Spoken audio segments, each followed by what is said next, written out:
నాకు తోడే సర్వశక్తుడు, సర్వమును సృజించినటువంటి దేవుడు మనకు తోడై ఉన్నాడు.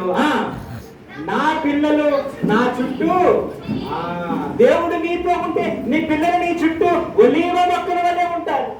నీ బల్ల చుట్టూ నీ పిల్లలు ఎప్పుడు నిత్యము నీతోనే ఉంటారు. అది దేవుడు ఉన్నటువంటి ఇంటిలో జరిగేటువంటి ప్రత్యేకత. దేవుడు నీతో లేకపోతే మనం జీరో, ఏమీ చేయలేము.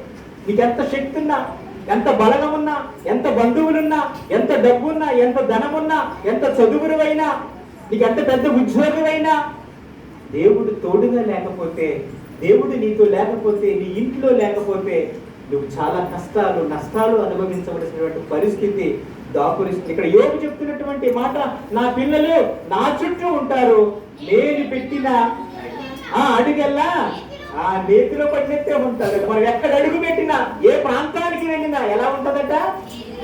మనం చెప్తా ఉంటాం, ఒరే ఇది తండ్రి వెళ్ళి బూర్లు గంపలో పడ్డాడరా. ఏ బూర్లు అవి? నేతి బూర్లు.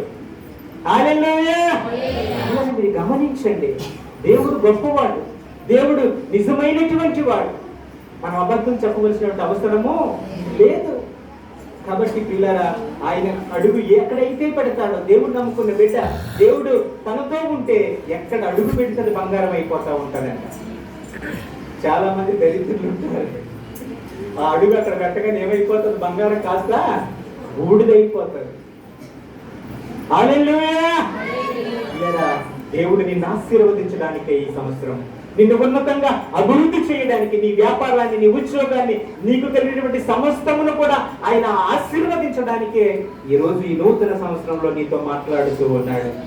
మీరు విశ్వసించగలిగితే, మీరు నమ్మగలిగితే, ప్రభు ఉన్నతంగా నీకు తోడై ఉండి ప్రతి పనిలోని, ప్రతి వ్యాపారంలోను, ప్రతి ఉద్యోగంలోని, చదువులలోను, మీ కుటుంబాలలోను, భార్యాభర్తల్లోను, పిల్లలలోను ఆయన ఉండి నడిపిస్తాను అని చెబుతున్నాడు ఈ నూతన సంవత్సరంలో. హల్లెలూయా! చదవండి పిల్లలు, మరొక మాట చదువుతా చూడండి. ఇదే అధ్యాయము చదవండి. తర్వాత 29వ వచనం చదవండి. 7వ వచనం చదవమ్మా ఒకసారి. 6వ వచనం చదువు. నేవి పెట్టిన అడుగెల్లా నేతిలో పడిన బండ నుండి నా నిమిత్తము నూనె, బండ నుండి నూనెను, పిల్లల బండ నుంచి నూనెని ఇచ్చేటువంటి దేవుడు. బండలో ఏముంటుంది పిల్లల? బండలో ఏమి జరుగుతుందండి? ఏముండదు బండలో. అది ఆరిపోయి డ్రై అయిపోయి గట్టిగా ఉంటుంది. ఆ బండను కొట్టినప్పుడు నూనె ప్రవాహం వలె వస్తుందంట. పిల్లల ఏమీ లేనటువంటి మన జీవితాలలో, ఎవ్వరూ సహాయం చేయనటువంటి మన జీవితాలలో, ఒక బండ వంటి మన జీవితాలలో ప్రభువు ఉంటే ప్రవాహం వలె నూనె ప్రవహిస్తూ ఉంటుందట. ఎంత మంచి దేవుడు పిల్లారా మనం ఆరాధిస్తున్నటువంటి వాడు. ఎంత గొప్ప దేవుడు పిల్లారా. మరి తర్వాత చదవండి పిల్లలు, తొందరగా నేను ముగిస్తాను. పట్టణపు గుమ్మమునకు నేను వెళ్ళినప్పుడు రాజ వీధులలో నా పీఠము. హల్లెలూయా! ఏం చేస్తారంటే, ఎవరు ఏం చేస్తారట? అగో ఆ సేవకుడు వస్తున్నాడు, ఆ సేవకురాలు వస్తుంది, లేదా బిడ్డ వస్తుంది అని భయపడిపోతారంటే. ఎవరు వస్తారు భయపడిపోయి ఏం చేస్తారంటే దాక్కుంటారంట. ప్రభువు మనతో ఉంటే పిల్లారా, ముసలి వాళ్ళు ఏం చేస్తారంటే లేచి నిలబడతారంట. ఓ గొప్ప వ్యక్తి వస్తున్నాడు, మంచి వ్యక్తి వస్తున్నాడు, దేవుని బిడ్డ వస్తున్నాడు అని చెప్పి మనకంటే పెద్దవాళ్ళు, వయసున్న వాళ్ళు, ముసలి వాళ్ళు ఏం చేస్తారట? లేచి నిలబడి మనకు గౌరవిస్తారట. దేవుడు ఉంటే మనతో ఎన్ని అద్భుతాలు జరుగుతాయి పిల్లలు మన జీవితంలో, ఎన్ని ఉన్నతమైన కార్యాలు జరుగుతాయి. విలువలేని మన జీవితాలకు ఎంతో విలువనిచ్చేటువంటి వాడు మనం ఆరాధిస్తున్నటువంటి దేవుడు. చదవండి తర్వాత. చూసారు పిల్లలు, మన అధికారుల దగ్గరికి వెళ్ళి మనం మాట్లాడితే మన మాట ఎవడో విండవు. అయ్యా నా పేరు లేదంటే ఆధార్ కార్డులో పేరు మార్చమంటారు, మన మాట విండవు. ఎవడన్నా రికమెండేషన్ చేయాలి, ఎవడన్నా చెబితేనే తప్ప మన మాట వినేటువంటి పరిస్థితి లేదు. అలాంటి అధికారులు ఏం చేస్తారట?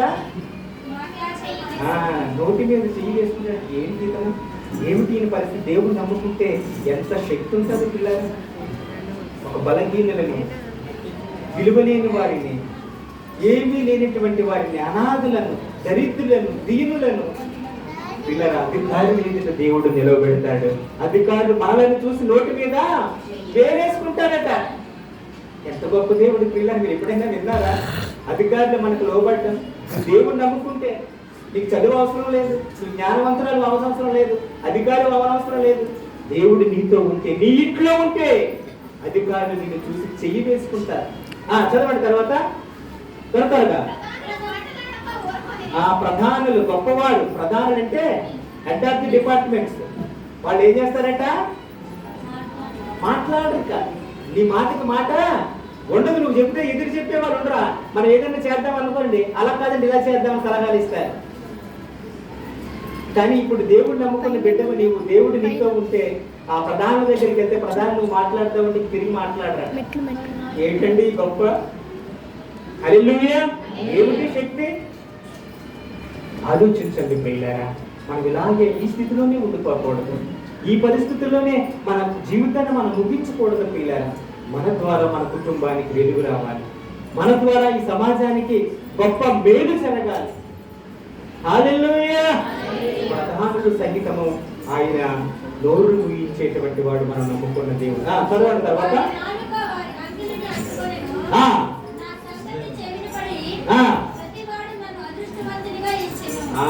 చూసారా పిల్లరా?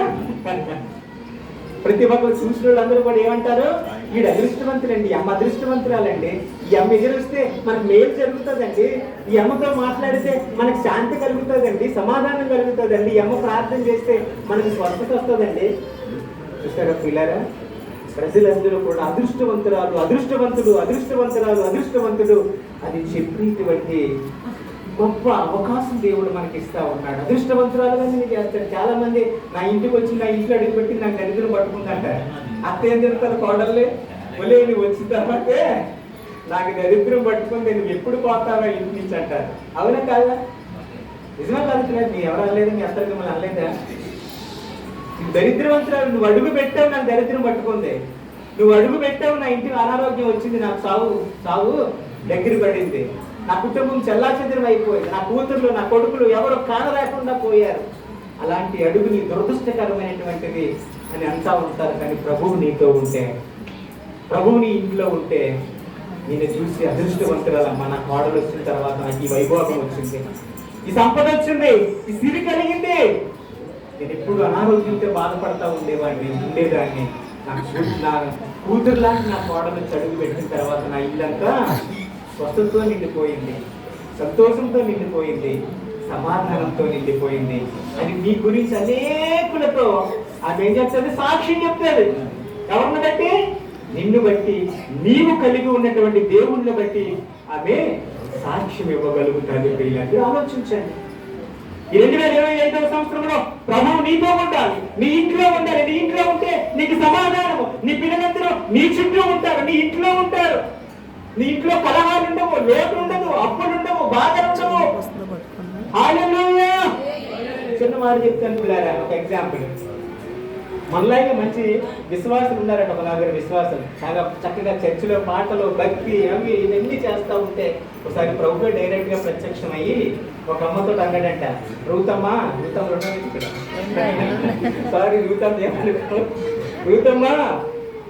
నీకేం కావాలి కోరుకు అమ్మ అని చెప్పేసి అంటే, రూతమ్మ ఎప్పటి నుంచో బాధలు పడుతుంది అంటే, అప్పులు ఉన్నాయి, చాలా బాధలు ఉన్నాయి, అప్పులు ఉన్నాయి, ఇవి ఉన్నాయి, నాకు ఎప్పటి నుంచో బంగారం కూడా కొనుక్కోవాలని ఉంది, కనీసం దేవుడిని కోరుకుంటే బంగారం తీసి అప్పుడప్పుడు పెట్టుకోవచ్చు, కావాలంటే తాకట్టు పెట్టుకోవచ్చు, లేదంటే అమ్ముకోవచ్చు అని చెప్పేసి, ప్రభువా ఎన్నో ఏళ్ళగా ప్రార్థన చేస్తున్నాను, ప్రార్థన అంటే ఎప్పుడు పడితే అప్పుడు రాత్రులు పగలు చీకటి అవి అనుకోకుండా వస్తా ఉన్నాను, ప్రభువా ఇప్పుడు కటాక్షించావు.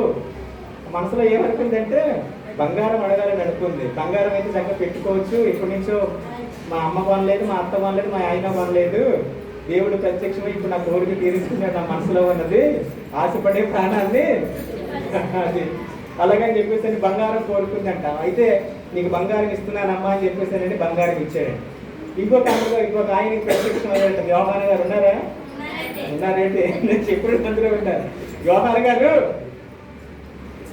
ఏంటండి మీకు ఏం కావాలి ఏంటంటే, అయ్యా నేను ఏదో ఇల్లు కట్టుకోవాలనుకుంటున్నాను, అద్దెల్లోనే తిరుగుతూ ఉన్నాను, నాకు ఒక మంచి ఇల్లు కట్టుకోవాలని ఉంది, నాకు డబ్బు ఏమన్నా ఇస్తే నేను ఇల్లు కట్టుకుంటానని చెప్పేసానంటే ప్రభు అన్నాడు, సరే నీకు నేను డబ్బులు ఇస్తున్నాను, నువ్వు అనుకున్నట్టుగా నీకు జరుగుగాక. అలాగే ఒక పరిశుద్ధం ఉంది అంటున్నారు అక్కడ, అందరూ ఉన్నారా? Praise lord. హల్లెలూయా. ఆ పరిశుద్ధం అన్నదంట, ఆ పరిశుద్ధం దగ్గరికి వెళ్ళి అడిగాడంటే దేవుడు, అమ్మా నువ్వు చాలా మంచిదానివి అమ్మా, నువ్వు దేవుడిని నమ్ముకున్న దగ్గర నుంచి దేవుడి సన్నిధికి ఒక్కరోజు కూడా నువ్వు మానలేదు, నీ ప్రార్థన విన్నానమ్మా, నీకేదైనా ఇవ్వాలనుకుంటున్నాను 2025వ సంవత్సరంలో, ఏం కావాలి తల్లి కోరిక అంటే ఆ పరిశుద్ధాత్మ అన్నదంట, అయ్యా నాకు పరిశుద్ధాత్మ నాకు దయచేయి తండ్రి, నీతో నేను ఉండాలనుకుంటున్నాను అని చెప్పేసి, అంటే పరిశుద్ధాత్మ నీకు పరిశుద్ధత అనేటువంటిది నీకు ఇచ్చాను తల్లి కమ్మని చెప్పేసి అని అన్నాడు. ప్రియులారా, ఇప్పుడు ఈ మూడింట్లో ఏది గొప్పది, ఏది నిరంతరము శాశ్వతంగా ఉండేటువంటిది ఏంటో చెప్పండి? పరిశుద్ధాత్మ. కాబట్టి మనం కోరుకునేటువంటిది బంగారం కోరుకుంటాం, డబ్బు కోరుకుంటాం, ఇల్లు కోరుకుంటాం, ఉద్యోగాలు కోరుకుంటాం, మంచి మంచి లైఫ్ను కోరుకుంటాం, మంచి పరపతి కోరుకుంటాం. కానీ క్రైస్తవులంగా, జ్ఞానవంతులుగా, బుద్ధివంతులుగా మనము దేవుడు కోరుకోవాలి. ప్రవ్వా నువ్వు నాతో ఉండు, ఇదిగో నాతో నువ్వు రా ప్రభు, నీ సన్నిధి నుంచి నా ఇంటికి తీసుకువెళ్తున్నానని నువ్వు ఆహ్వానించి ఆయన తీసుకొని వెళితే ఇక బంగారము నీదే, డబ్బు నీదే, సొంత ఇల్లు నీదే, అన్నీ నీకేది కావాలంటే అది ప్రభువే మనతో ఉంటే మనకి ఏమి కొదువు ఉంటుంది పిల్లలు చెప్పండి, ఏమి లోటు ఉంటుంది పిల్లరా? అందుకే యాకోబు అంటున్నాడు, లాభాలను బట్టి నేను ఆశీర్వదించబడ్డాను అంటున్నాడు. హల్లెలూయా. లాభాను ఆ యొక్క యాకోబును బట్టి, దేవా నువ్వు దేవుడిని నీతో ఉన్నాడు. యాకోబుతో దేవుడు ఉన్నాడు పిల్లరా. యాకోబు దేవుడిని ఎప్పుడు కూడా ఆరాధిస్తూ ఉంటాడు. ఆ యాకోబు ఎప్పుడు కూడా దేవునితో సహవాసం చేస్తూ ఉంటాడు. ఆ యాకోబును బట్టి లాభాలకు ఆశీర్వాదం వచ్చింది, మేలు జరిగింది. ప్రియ, మనలను బట్టి, మన కుటుంబాన్ని బట్టి, తల్లిదండ్రులను బట్టి పిల్లలకు ఆశీర్వాదం రావాలి. హల్లెలూయా. అలాగే యోసేపుని బట్టి పోతీఫరుకు ఆశీర్వాదం వచ్చింది. ఆ ఇల్లంతా కూడా సస్యశ్యామలంగా మారిపోయింది. ఆ దేశం అంతా కూడా సస్యశ్యామలంగా మారిపోయింది. ఆ ఇల్లు ఆశీర్వదించింది. బట్టి పిల్లారా, ఎవరి వల్లట? యోసేపు వల్ల. యోసేపు దేవుడితో ఉంటాడు, దేవుడు యోసేపుతో ఉంటాడు కనుక ఎక్కడైతే తన బిడ్డలు ఉంటారో అక్కడ ఆశీర్వాదం ఉంటారు. మనకి ఎంతకాలం తెలియదు, దేవుడికి ఎందుకు వస్తాను, పాటలు పాడి తట్టగా హ్యాపీగా గడిపి వెళ్ళిపోతాను తప్ప పిల్లరా ప్రభువుని ఇప్పుడు కూడా మనం ఆహ్వానించలేదు మన ఇళ్లలోకి. అందుకే ఆయన అంటాడు కదా 2 కొరింథీ 5:7 ఏమంటాడు? ఎవడైనా క్రీస్తునందున్న ఎడల, ఎవరైతే దేవునిలో ఉంటారో వారు నూతన సృష్టిగా చేయబడతారు. ఎన్ని సంవత్సరాలు మారిపోయినా, ఎంత జరిగిపోయినా మన జీవితం మారలే, మన మాటలు మారలేదు, మన ఆలోచన మారలే, మన బ్రతుకు మారలేదు. ప్రభు అంటే ఉన్నాడు, నీకు ఎంత కాలము, ఏదో సంవత్సరం నీకు మంచి గిఫ్ట్ ఇవ్వాలని నేను వస్తా ఉన్నాను, ఏదో ఆశీర్వాదం ఇవ్వాలని నేను వస్తా ఉన్నాను. కానీ ప్రియుడి సహోదరి, ఆ స్వీకరించేటువంటిది ఆ హృదయం నీలో లేదు, ఆ మనస్సు నీలో లేదు. నేను ఇవ్వాలని ప్రతి సంవత్సరం వస్తా ఉన్నాను, ప్రతి జాన్యువరి 1కి మీ దగ్గరకు వస్తామని ఏదో ఇవ్వాలి, నా బిడ్డకు ఏదో ఆశీర్వదించాలి, గొప్ప చేయాలి, ఆశీర్వదించాలి, అభివృద్ధి చేయాలి అని ప్రభు ప్రతి సంవత్సరం ఆయన వస్తూ ఉన్నాడు గిఫ్ట్ పట్టుకొని. కానీ మన దగ్గరకు వచ్చి మన దగ్గర చూసేసరికి ఆ పరిస్థితి మనలో లేదు. ఏదో పైకి వేషధారణ, మంచి టక్కేసుకొని మంచి బట్టలు వేసుకొని ఉన్నాను తప్ప నా హృదయం అంతా కంపు, నా హృదయం అంతా గబ్బు, నా హృదయం అంతా పాపము, అసూయ, ద్వేషము, పగ. ఎవరిని చూసినా నేను తట్టుకోలేను, ఏవో ఆలోచనలు చేస్తూ ఉంటాను, ఏదో ఆక్రమించేయాలని, అది చేశాను, ఇది చేశాను, ఏదో ఆలోచన చేస్తూ ఉంటాను. ఈ సహోదరి ఇదంతా ఆలోచన చేసిన అది ప్రభు అనుగ్రహించడం, ప్రభు చిత్తం కాకపోతే. హల్లెలూయా, హల్లెలూయా. కాబట్టి మీరు గమనించండి ప్రియులారా, ఈ నూతన సంవత్సరంలో నూతన ఆశీర్వాదాలు, నూతన మనస్సు, నూతన పరిస్థితులు మనకు రావాలి. అందుకే ప్రాచీన స్వభావాన్ని తీసివేసి ప్రభు మనకి ఏమేస్తున్నాడు? నూతన స్వభావాన్ని నేను మీకు అనుగ్రహిస్తాను. ఎవరైతే లోబడతారో, ఎవరైతే నా మాట వింటారో, నా మాట ప్రకారం జీవిస్తారో వారికి నేను నూతన స్వభావాన్ని ఇస్తాను. ప్రాచీన స్వభావం గత 24లో ఏదో బాధలు, ఏవో కష్టాలు, ఏవో అవమానాలు, ఏవో నిందలు, భయంకరమైన జ్వరము, భయంకరమైనటువంటి వ్యాధులు, భయంకరమైన సమస్యలు. ప్రభు మనతో ఉన్నాడు కాబట్టి అదంతా కొట్టివేసి తిరిగి మనలో ఒక నూతనమైనటువంటి సంవత్సరాన్ని ప్రభు మనకు అనుగ్రహించాడు. హల్లెలూయా.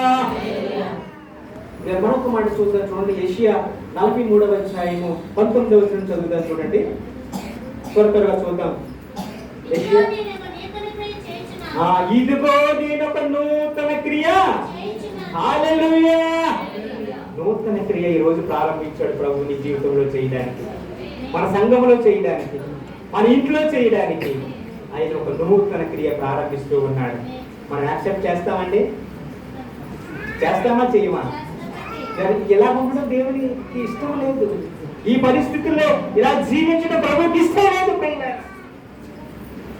ఎవరో ఇస్తారు, ఎవరో చేస్తారు, ఎవరో పెడతారు, ఏవేవో చేస్తారని మనం ఎదురు చూసి మోసపోతుమా? ప్రభువు నీతో ఉన్నాడండి. సర్వశక్తిమంతుడే నీ ఇంటికి వస్తానంటే, సర్వశక్తిమంతుడే నీకు ఇస్తానని, నేను ఆశీర్వదిస్తానని అంటే ఎందుకు మనం నమ్మలేకపోతున్నాం?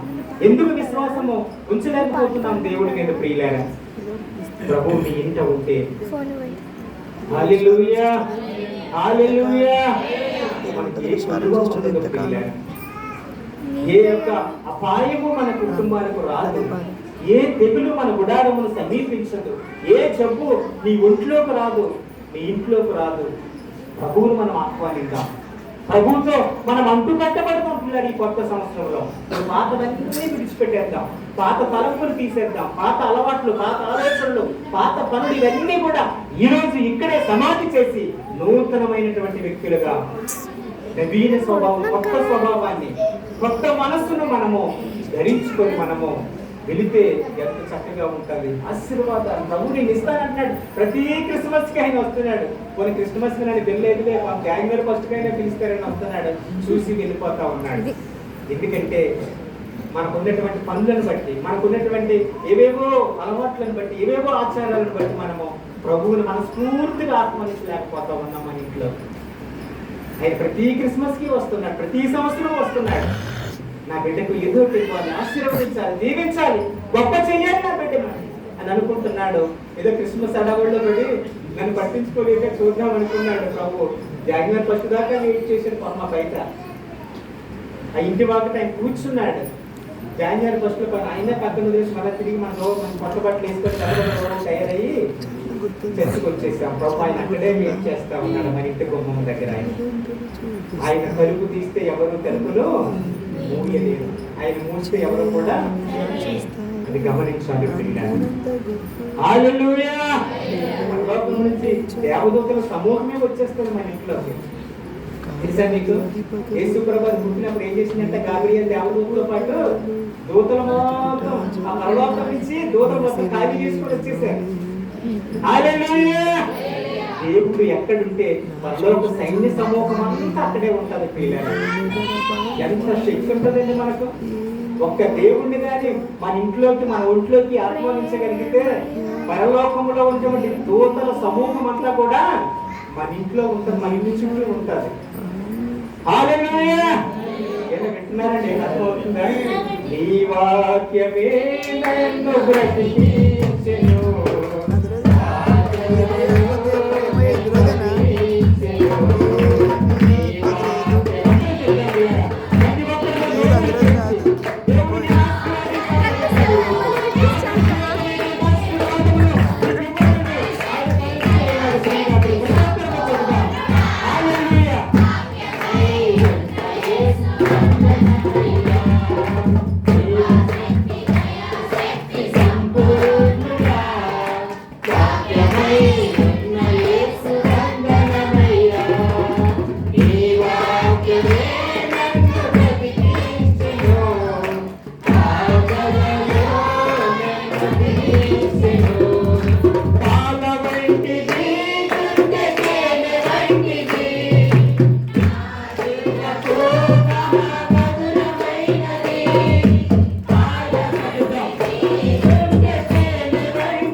సమూయేలు 6వ అధ్యాయం 11వ వచనం చదువుతాను చూడండి పిల్లరా.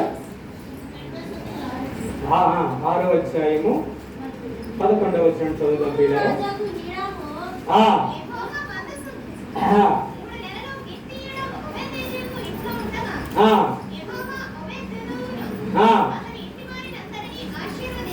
హల్లెలూయా. ఒబేదెదోము ఇంట్లో పిల్లరా ఒక 3 నెలలు దేవుని తాలూకు మందసం ఉండిపోతే ఆ మందసాన్ని బట్టి ఆ యొక్క హెరోదేదోము ఇల్లు ఏమైపోయిందంటే ఆశీర్వదించబడింది. ఆయనని బట్టి ఆ కుటుంబం అంతా ఆశీర్వదించబడిందంట. అప్పుడు ఆ విషయం దావీదుకి తెలిసి దావీదు గబగబా వెళ్ళి మందసాన్ని నాకు ఇచ్చేయని చెప్పేసానని ఆ మందసాన్ని తీసుకొని పిల్లారా ఊరేగింపుతో తప్పెట్లతో అనేకమైనటువంటి ఘనముగా పిల్లరా ఆ యొక్క దావీదు పురానికి తీసుకొని దావీదు రావడం జరిగింది. అప్పుడు దావీదు తాలూకు సింహాసనము స్థిరపరచబడింది. దావీదు పట్టణం అంతా దావీదు కూడా ఆశీర్వదించబడ్డాడు పిల్లరా. హల్లెలూయా. అది దేవుడు మన ఇంట్లో ఉంటే జరిగేటువంటివి. నువ్వు జీవితాంతం కష్టపడి పనిచేయవలసిన అవసరం లేదు. నువ్వు అక్కడ ఇక్కడ పనిచేయవలసిన అవసరం లేదు. నువ్వు అక్కడ ఇక్కడ చిన్న చిన్న వ్యాపారాలు చేసుకుని బ్రతకవలసినటువంటి అవసరం లేదు ప్రియులారా. ప్రభువును మనం నమ్ముకున్నాం, ప్రభువును మనం కలిగి ఉన్నాం, ప్రభువును పట్టుకుందాం. మనం ధనవంతుడు మనతో ఉంటే ప్రియులారా, ధనవంతుడు మనతో ఉంటే మనకి ఏం కొద్దు చెప్పండి. దేవుని నెమ్మదిగా మనం ప్రతిమలాడి ప్రార్థన చేసి కన్నీరు గార్చి నువ్వు నా ఇంటికి రాయ్యా, నా ఇంటికి రా తండ్రి, ఇక నేను 2024 వరకు వెయిట్ చేస్తాను, ఇక నా వల్ల కాదని వెయిట్ చేయలేను, ఈ బాధలు భరించలేను, కష్టాలు భరించలేను, వ్యాధులు భరించలేను, సమస్యలు భరించలేను, ఇక నాకు ఈ భరించే శక్తి నాకు లేదు ప్రభువా, నువ్వు నా ఇంటికి రా ఈ సంవత్సరం 2025లో. నా పిల్లల పరిస్థితి, నా పరిస్థితి, నా కుటుంబ పరిస్థితి, నా సంఘ పరిస్థితి, నా ఊరి వారి పరిస్థితి, ఈ మొత్తం ఈ యొక్క విశాఖపట్నం పరిస్థితి అంతా మారాలి ప్రభువా, ఇక నేను భరించలేదు, రాకపోతే నేను వెళ్ళను నా ఇంటికి అని యాకోబు లేక మనం అందరం తెలుగులాగా పిల్లలు వేళ తెలుగులో అడుగుదామా, మరి అడుగుదామా గట్టిగా. ప్రభు ఉంటే ఇక మనకి ఏ సమస్య ఉండదు. ఇక ఎవరి దగ్గర మనం చెయ్యి చాచి ప్రాధేయపడవలసిన అవసరం ఉండదు పిల్లలు. ఆయన శక్తిమంతుడు, ఆయన ధనవంతుడు, మన కొరకే ఆయన దరిద్రుడిగా ఈ లోకానికి వచ్చాడు పిల్లలు. హల్లెలూయా.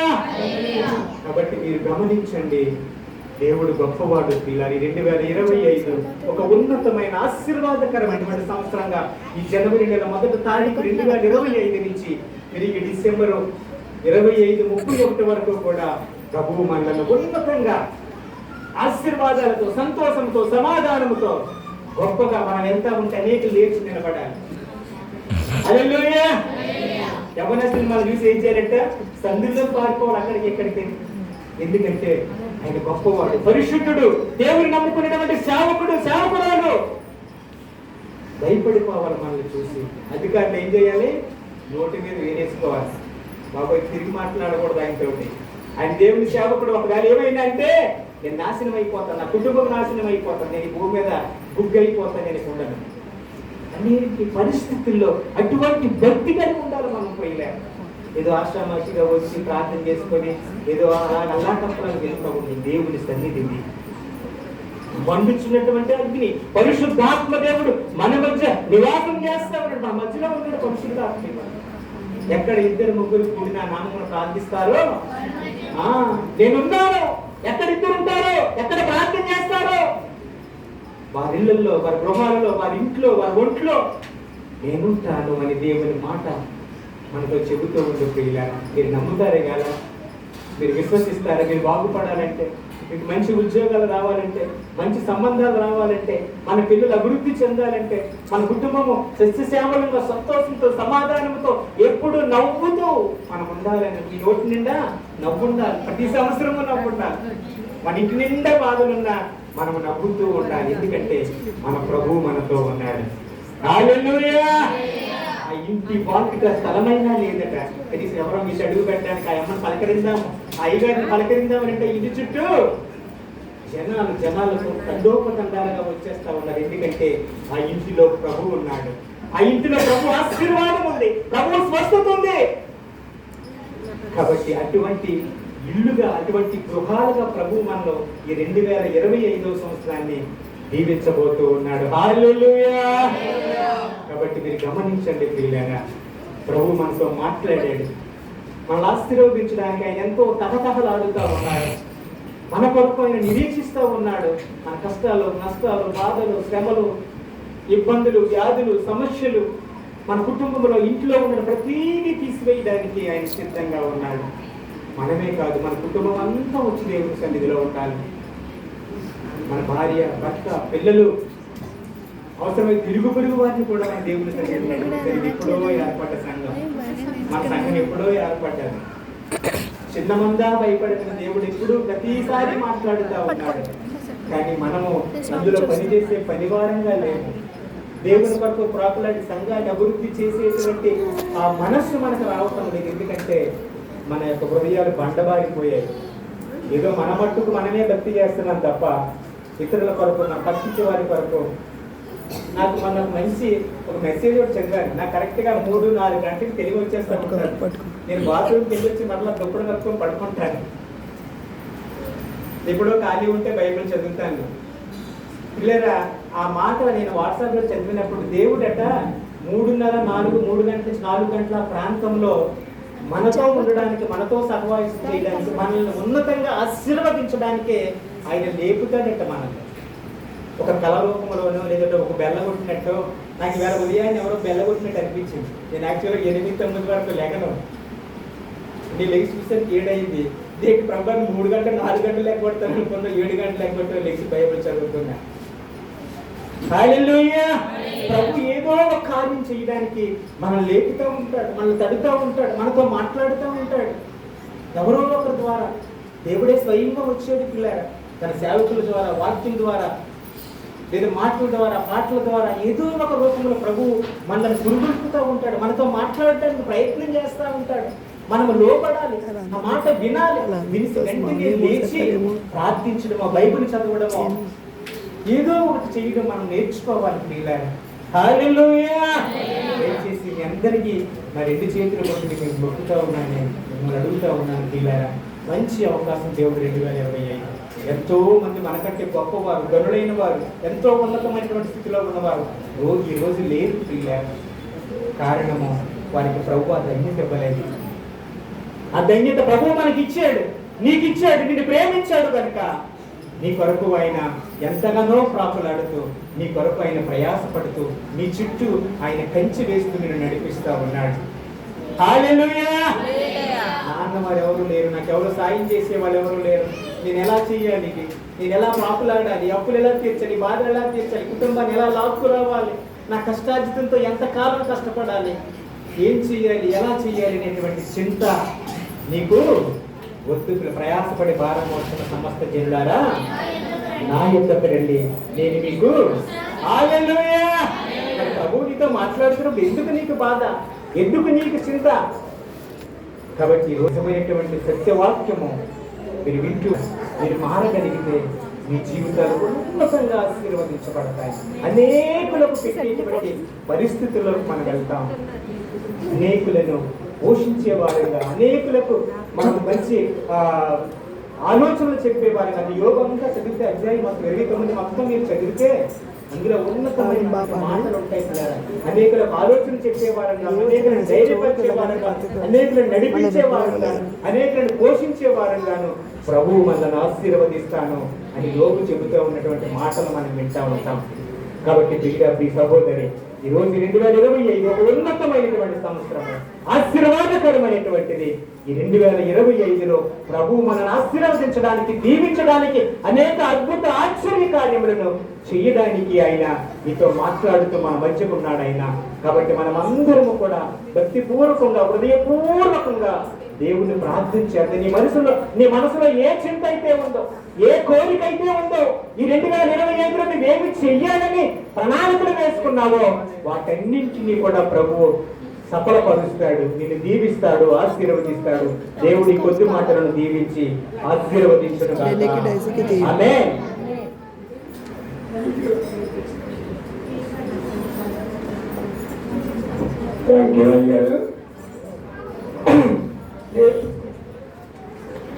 దేవుని స్తోత్రం.